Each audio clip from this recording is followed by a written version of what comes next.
राहुल गांधींचं मुख्यमंत्री फडणवीसांना उद्देशून ट्विट आहे। पुण्यातील आदिवासी विद्यार्थ्यांच्या उपोषणावरून राहुल गांधींचं फडणवीसांना पत्र आहे। विद्यार्थी भीक नाही हक्क मागतायत असं राहुल गांधींनी म्हटलंय। फडणवीसांनी स्वतः भेट देऊन प्रश्न सोडवण्याची मागणी असं राहुल गांधींनी म्हटलंय।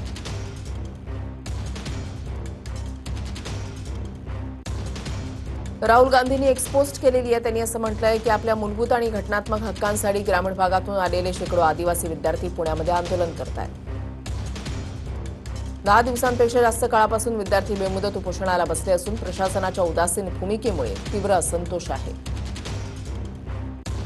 दुर्गम भाग, गावं आणि पाड्यांमधून आलेले विद्यार्थी कोणतेही दान भीक मागत नसून घटनेनं दिलेला शिक्षणाचा अधिकार मागतात। 10 दिवसानंतरही प्रशासनाकडून कोणतीही ठोस कारवाई न झाल्यानं उपोषणकर्त्या विद्यार्थ्यांची प्रकृती खालावण्याची भीती आहे। या गंभीर परिस्थितीची दखल घेऊन फडणवीसांनी स्वतः पुढाकार घ्यावा, विद्यार्थ्यांशी संवाद साधून सकारात्मक तोडगा काढावा।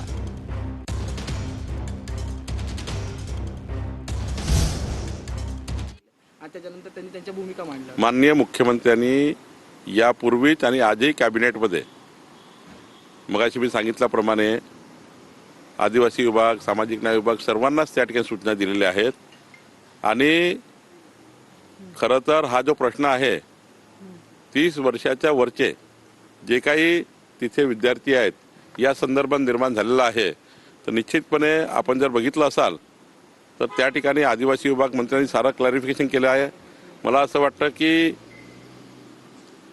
राहुल गांधींनी जे काही आता मुख्यमंत्र्याला उद्देशून हे केलं आहे त्यांना खरी वस्तुस्थिती माहिती नाही आहे।